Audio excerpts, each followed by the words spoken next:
Mudando de assunto, nós vamos falar sobre diabetes, uma doença silenciosa que afeta milhões de pessoas em todo o mundo.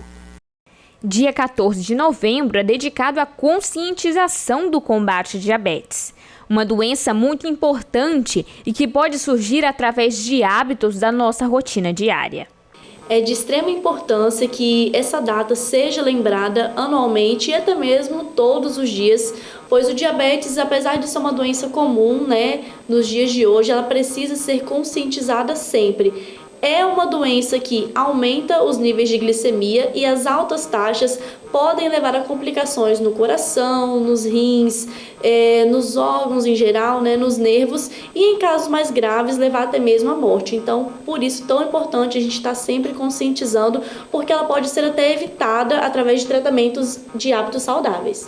Entre as principais causas da doença está a má alimentação, excesso de peso, falta de atividades físicas, histórico familiar, entre outros. São hábitos que, segundo a nutricionista Carla Loureiro, devemos estar sempre em atenção. As principais causas do diabetes hoje em dia é, com certeza, o excesso de peso, o estilo de vida sedentário daqueles que não praticam nenhuma atividade física e também a má alimentação, E, claro, também histórico familiar pode ocasionar muito no aparecimento da doença. Muitas pessoas têm dúvidas sobre a diferença da diabetes tipo 1 e 2. O diabetes tipo 1, ele é ocasionado quando o corpo está com produção insuficiente de insulina. Na maioria dos casos, que ocorre em 10% da população, o tratamento ele é feito através de injeções, de reposição de insulina. Já em contrapartida, o diabetes tipo 2 é quando o organismo da pessoa tem uma resistência à insulina, muitas vezes na insuficiência da produção desse hormônio. Na maioria dos casos, o tratamento é feito através de atividade física e uma alimentação equilibrada e, em outros casos, precisa entrar com a intervenção medicamentosa.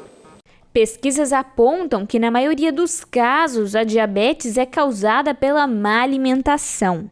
E, em caso de diagnóstico positivo da doença, dietas saudáveis são fundamentais. Pacientes que possuem o diabetes, tanto tipo 1 quanto tipo 2, devem evitar alimentos fontes de carboidratos, como massas, pães, biscoitos, açúcar no geral, mel, alimentos do estilo fast food, certo?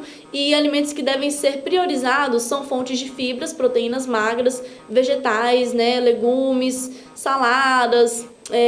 Mesmo que alguns alimentos, ainda que sejam naturais, também precisam ser evitados pelo diabetes, Como, por exemplo, tubérculos, que são batata doce, inhame, mandioca, não que devem ser evitados de uma vez, mas sim um consumo menor desses alimentos, E também as frutas, que na própria fruta possui um açúcar natural, que é a frutose, Mas não também que o paciente deixe de comer a fruta. Deve-se comer em poucas quantidades, se possível com casca. E uma dica, que eu sempre dou para os meus pacientes, posso dar aqui também para quem estiver assistindo, é que sempre que estiver consumindo uma fruta, o paciente que tem diabetes, adicionar uma fonte de fibra junto, como aveia, semente de chia, que o corpo ele vai absorver menos o carboidrato e o açúcar dessa fruta, com uma fonte de fibra adicionada. Ficar atento aos sinais e principalmente ao estilo de vida que está praticando são fatores extremamente importantes para evitar a doença. Temos que cuidar do estilo de vida, fazer atividade física e também cuidar da alimentação. Priorizar alimentos integrais, legumes, verduras, para que não dê esse pico de insulina ou de resistência à insulina também. E beber bastante água também é um fator que parece muito simples, mas que pode ajudar bastante.